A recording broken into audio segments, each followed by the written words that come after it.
Hello and welcome back to another edition of our TribPreps video series. This is a playoff edition here. We'll recap all the action. Just 1 second here. Like always, my name is Alex VandenHouten, and to my left is someone else today. Todd Sommerfeld, like we told you, is actually in Milton, covered the Central Milton game. And tonight we'll have Eric Lee join us. So he's Todd, so pretend he's Todd. So Eric, good for you to join us. First time on the video, and we're excited to have Eric here. But we'll just quickly run through the list of scores right now. It's a good list of action. Tonight wasn't real great for our area teams, but a couple of close games I didn't quite go the area's way, but we'll just quickly run through those scores here. Number 3, Milton took care of number 6 Central, 36-33, and a close nail-biter there. Holman ran over Watertown today. That was one of the few area teams to win, 36-10 in Division 2. In Division 3, we have Monroe pulling off probably the stunner of the night, defeating Alaska 31-30. We'll get to that. We'll get to that and plenty more coming up here. Number 4, Reedsburg 37 over number 5 Sparta, 37-7 there. Of course, not the way Cole Wisniewski wanted to go out in his last game. But Reedburg's a good team. In Division 4, we have Baldwin Woodville 42, Black River Falls 7, and Aquinas. That was probably the second biggest thing tonight. Picked up their first win over Division 5 since 2012. First playoff win since 2012, defeating Platteville 28-7. GT, no surprise there, handles Marshall 48-18. Prairie du Chien 35. New Glarus Monticello 14. Arcadia, that was kind of maybe a surprise too as well a little bit. Defeats Columbus 24-21. Over Division 6, Mineral Point, who we discussed is very, very good at football, defeated Melrose Maduro 59-0. And in Division 7, we had a boatload of games here. Reedville handles Brookwood 31-0. Bangor, of course, handles Webster 40-0. Blair Taylor picks up a playoff win 35-14 over Augusta. Good for them. Good for the Wildcats there. Number 3, River Ridge, no problems with DeSoto 47-0. And Blackhawk, the defending 2018 state champions, 55, cashing 8. But great year for the Eagles, who didn't even win a game last year. So good for them tonight. But Eric, let's first start out with, I think, the stunner of the night on Alaska. I mean, was coming into this game, NPC champions, and they just kind of put up not a stinker, but this kind of got handed to him a little bit tonight. Yeah, I mean, you were at that game. I was. So, I was. Walk us through, because I know it was close even down the stretch. Walk us through at least like the last quarter or so. Yeah, so last quarter, Alaska was down 31-24 last quarter. They had a couple drives going to the red zone. One first time was turnover on downs. Next possession was an interception inside Monroe's 25 there, down 7 points. And they finally were able to get the ball back with 3 minutes left on Alaska. Alaska's defense, give them credit. They got really punched in the mouth early on. But in the fourth quarter, they did their job, gave the ball back to that offense. And the offense drove down the field 80 yards. It was a great pass from Austin Larson to Hudson Weber there. 34 yards, really threaded the needle. Made it 31-30 with about over a minute left. And then on Alaska, Tommy Shinsky talked to him after the game. There was little hesitation. They wanted to go for 2. They wanted to go for the win. They had struggled with some extra points. They had missed one, had 2 blocked. And so he said it was a no-brainer. And he said, we gave the ball to our best player, Lubinsky, and Lubinsky was stuffed on that 2-point conversion on a pitch to the outside. Looked like he may have fumbled, actually, but it was pretty close play. And it just wasn't on Alaska. The ensuing onside kick went out of bounds for the Hilltoppers, and they actually got the ball back with 3 seconds, the offense did, and they had about nothing you could do that. Yeah, exactly. Nothing they could do. About 40 laterals, and it just. I thought that a couple times they had a chance, but it just wasn't meant to be. It was really starting. The crowd too was just shocked. You could hear pin drops, especially about midway through the second quarter. The crowd was stunned because they realized Monroe. This wasn't because Monroe scored right away. They got up 7-0. Then Alaska scored right away. Bam! Quick 78-yard touchdown pass. Bam! And then Monroe gets a field goal again, and Alaska comes back again, and then Monroe comes back. It was a good back and forth game, but I think everybody was kind of waiting for Alaska to take control, and it just never happened. Sure. Do you think this was like a case of, obviously, on Alaska being a 2 seed, do you think this was a case of overlooking an opponent or like them being prone to upset, or was Monroe good? Monroe Monroe wasn't your traditional 7 seed. I think they were 5-4 coming in. But man, they were one of the better 5-4 teams I've seen in a while. They were just so impressive. Just their wing T offense. Tommy Jasinski said, we don't see a wing T offense like that around here. They could run it inside. They ran for 323 yards. And Alaska, that defense, they had prided themselves. They had really come on this year. They're really strong, but they just got absolutely punched in the mouth tonight. And even Tommy Shinsky said that. He said we got outplayed tonight. That's what it came down to. And because not Watertown, but Monroe really ran their stuff well. They're hitting the dive, the fullback dive, halfback dives. They're hitting the counters, and they had Alaska on their heels throughout the night. Yeah, I know a wing T defense too, or wing T offense is something that you have to be extremely disciplined. Yes. To play. That was lacking tonight. That was lacking big time tonight from Alaska. They were overrunning the ball. They literally had no idea where the ball was going. It seemed like at times, and it's too bad too because this was a year Alaska felt like had all the pieces. Yeah. The offense has always been great. Tommy Shinsky knows how to call an offense. There's no doubt about that. But the defense had really come on this year. Special teams was better. Everything just overall was better. They had a run game that supported the passing game. Lipinski's great. That's what makes, I think, tonight so frustrating. If you're not an Alaska Hilltopper fan. And two, we complain all the time, out here that the MVC, these teams don't get the respect in the playoff seedings. Well, this is why. You have to win these games when you're the 2 seed at home, and especially when a team, from a good conference to the 7th seed Monroe. You got to win these games tonight. You got to find a way to pull it out. Unfortunately, Monroe made the plays. They played well. It was a great football game, but I think Alaska will be kicking themselves. Yeah, for sure. Now Holman's the only NBC team left. Isn't that kind of crazy? Who would have thought that, right? Even after last week, them losing the opposite kind of way that on Alaska did this week. Exactly. Holman came out tonight and dominated. Let's jump to that game right now. Holman came out tonight and just kind of dominated Watertown. It was good to see. Almost maybe like last week was a wake-up call. Yeah, I think so too. I think it was I think Alaska that was a game they really had circled on their calendar throughout the year because Holman had embarrassed them the last 2 years. And Alaska, they came out with that energy last week that I wish I would have seen this week from them, but I unfortunately didn't. But Holman, Brett Holman, he had 200 yards tonight, something like that, 262 yards. Holy smokes, 262 yards. I knew it was a lot, but I didn't know it was that much. And 3 touchdowns on 28 carries. He was great tonight for them. It looked like they were rolling on all cylinders. I was defeated Watertown 36-10 tonight. But let's just go over to, let's see here. What other games should we go over to? You were at Aquinas. You were at Aquinas. Yeah, I was at Aquinas. Man, we got hit on that one. Yeah. First playoff wins was 2012. I know, just talking when I was over there last week, they were really excited to get going. Just take me through that game a little bit, what you saw from them, and then what kind of impressed you tonight. Yeah, first 2 possessions were 2 touchdowns. It seemed like this was about to be a shootout. Yeah. Because it was nuts. Platteville, they get the ball, they go 70 yards in like 7 plays, and it's 7-0 just like that. But Aquinas marches, it's 65 or whatever yards it is right back, and it's 7-7 like 5 minutes into the game. So you're like, okay. And both these offenses look like they were really good. Platteville's got a pretty good quarterback who can run and throw the ball. They've got a good running back as well. But, Aquinas has shown throughout the year with Will Cambio, Aiden Lee, that they are very dynamic on offense. So it was like, okay, well, let's buckle in because this one's gonna be a ride. This one's gonna be a ride. But then, it's almost that the defense is partially that the defense is kind of settled in, and the offense is.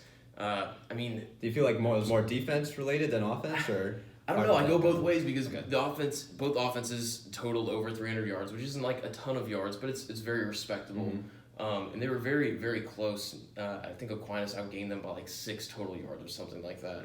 Even though the game was 28-7, looks a little bit more lopsided.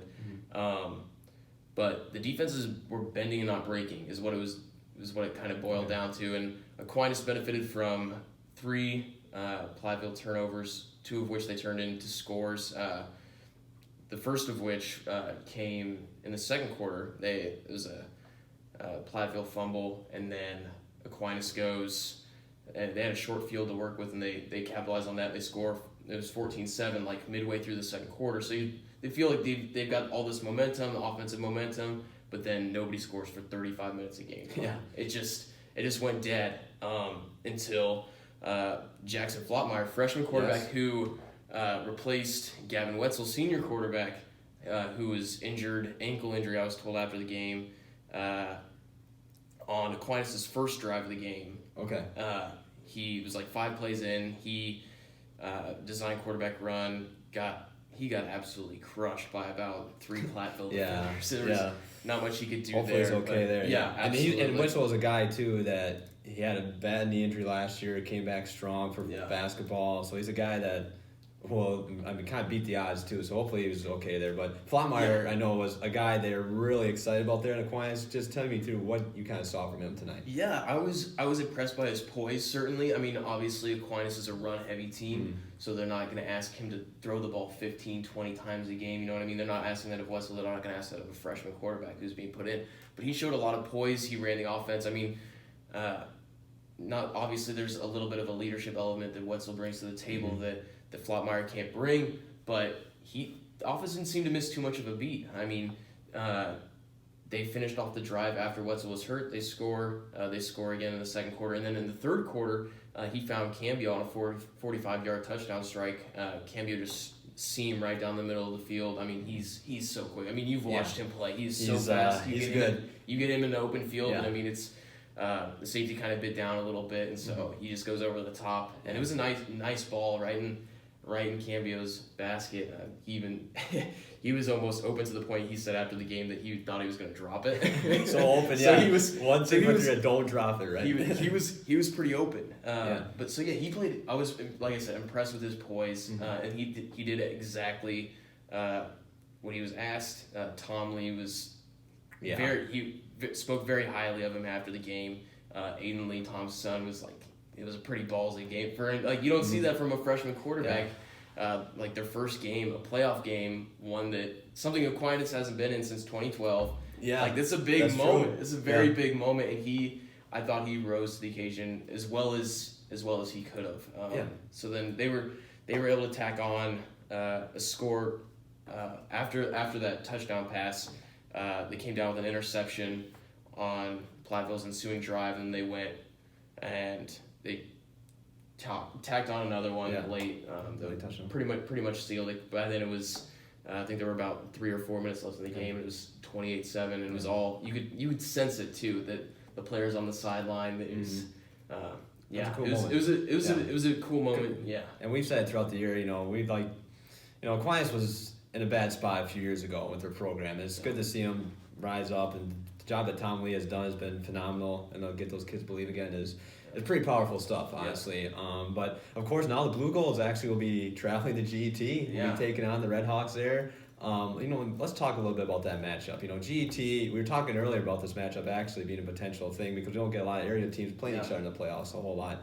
But GET, their physicality I think is going to be the difference here. Bryce Burns is a really good guy, a really good running back, physical running back, and then they have speedsters, Luke Vance and of course Wenthy. Davis Wenthy, there's his name. Davis. I talked to that guy a billion times, but I can't remember his first name. But Davis Wenthy, they have Speed Burns on the outside too to complement Bryce Burns well. I mean, just take me through a little bit, maybe what you're kind of maybe looking forward to the most out of that matchup, GET and Aquinas. Yeah, I mean, you mentioned Burns especially, and Vance too. Those are two guys that Tom Lee after the game was like, those guys, I'm pretty sure, came out of the womb, born to run this offense that they're running at GET. So they know over at Aquinas like what they have to do, like what's ahead of them. That this is going to be a smash mouth game. The GET is going to run the ball, and they're just going to do whatever they can to run it absolutely down their throats. So I mean, Aquinas is going to have to step it up defensively. I mean, tonight. Were you impressed defensively by Aquinas tonight a little bit, or is it more Platteville? I don't know. I mean, they had a very good running back. I don't remember off the top of my head how many he finished with, but he was finishing runs hard. I think he's a very similar type back to a Burns. Okay. So I think tonight might have been a nice little taste of what they get next week. Like I said, I mean, they still gave up 300 yards, but they were able to force 3 turnovers tonight. So I mean, there was good and there was bad. Tom said after the game too that he thought that they struggled with tackling, which I agree, especially early on they struggled with tackling. And if you try to arm tackle Bryce Burns, that's probably not going to work out very well. I can tell you, it's not going to work out. Yeah. So I think that that will be an emphasis definitely this week for the Blue Golds. Obviously, I mean, because that's what GET does. They run the ball. But offensively, I think they showed some nice things. I mean, it's when you've got Aiden Lee and Will Cambio too. I mean, the talent's there for Aquinas too, depth wise. Just running back, like you mentioned, Cambio is great. Even Matthew Rodman is great. Yes. I forget they have another running back too. That's number. They've got so many. What's number 6? They go so deep. Joe Penci, that's what his name is. He looked good against Alaska Luther too. Yeah. Had a couple big runs when I saw him. Yeah, tonight the back that looked really good. It was getting the bulk of the carries was Ashton Holley. It's just this thing is like Aquinas. They can throw so many different guys at you, and they almost don't seem to miss a beat. I think there is a little bit of a downtick, when you're talking about like Aiden Lee and Matthew Reutemann and Will Cambio to the next 3 backs they put back there, but it's not significant enough that it slows them down. I mean, for most of the second half, Cambio wasn't in the game on offense because they were saving it for defense. So I mean, to be able to have that ability is huge. And that was something that was obviously lacking the last few years for Aquinas. So it's great to see him, like we said, be back, and that's a game that we're really excited about. JT Aquinas should be a great one next week as we move forward here. But as we just go down the list here, let's talk a little bit about Prairie du Chien. We don't have to hit on them a whole lot, but they took care of business tonight. They scored 23 fourth quarter points to really kind of storm back and beat New Glarus. Tyler Hanna is really seems like they're finally really starting to utilize him more efficiently this year. I mean, they're putting up 510 yards of offense. Yes, they're doubling up their opponents tonight. I mean, that's big. I mean, that's got to be a huge confidence boost. Obviously, you don't want to be down. You don't want to be down to have that fourth quarter comeback to be able to put up that sort of offensive production. Yeah, it's got to be a huge momentum swing into next week. I would think so too as well. So that'll be an eye on to keep an eye out on them, on the Blackhawks there, as they move on to the second round there. Really, Eric, as we look around here, the score list, is there kind of really any that sort of jump out at you as we just kind of glance at it, or anything that really kind of stands out? Or I mean, we keep coming back talking amongst ourselves in the newsroom about Blair Taylor and how that program, in a similar way, is kind of they've made a nice little step this year. Yeah. And they've got a nice win here tonight too. 35-14 over Augusta. Especially with the way their season started out. You were there. Yeah. They got their butts handed to them against Auburndale, but they rebounded, win the Dairyland Conference, and now they win a playoff game. Like you mentioned, they deserve a shout out too just for that alone, because in the game, because the first game wasn't pretty, like you said. Yeah. So it was good to see them get going here. But yeah, it was kind of like we said. It was a little bit of a kind of a gut check this week for the area teams a little bit. Yeah. Sparta too. We can hit on them just briefly. They kind of they lost 37-7. It was a tough draw. Reedsburg's a good team out there, number 4. Of course, that story will be up on lacrossereview.com as well. But almost wish Todd was here to break down Milton I Central. know. That looked like a great game. It looked like Central. So Central looked like they had the ball. Well, they didn't have the ball. They never got it back. So it looked like they were kind of back and forth the first half there. And then, Milton took a big lead in the third quarter. Central came storming back. Johnny Davis had 160 yards rushing, 4 touchdowns. But unfortunately, the defense just could not give them the ball back. Milton killed the final about 5 minutes and 30 seconds of the game. They picked up 4 first downs. I think I wanted to just read through Todd's story. They picked up 4 first downs to ice it, and Johnny Davis is on the bench on the sidelines, which, storybook's endings, it stinks, because that's not the way you want to go out watching your team do that. But it was a great career for Johnny Davis in football. He had a hell of a year. Heck of a year. I mean, crazy, nearly 2,000 yards passing, close to 1,500 yards rushing. Yeah, I mean, you don't see those numbers often, so it was great to see him play. Football, and of course we'll be anxiously awaiting his basketball season here quickly as well. And of course that'll be right around the corner. We'll be knocking on the door as soon as we know it. But for me, Alex VandenHouten, I think they'll be, and for Eric Lee here, I think they'll be wrap us all up tonight. Like always, you can find everything we do at lacrossereview.com. Eric, I know you're going to have a follow on Aquinas' game right for Sunday's paper, so that'll be up. Look for that in Sunday's paper, but you can find everything. We have that collection up online. They'll be on the featured stories right on the front page. Just click on that. Take it to everything we did, whether it be game stories, video, highlights, that type of stuff, and this video as well. So as always, my name is Alex VandenHouten and Eric Lee. We'll see you back here next week, and have a good night. Thanks.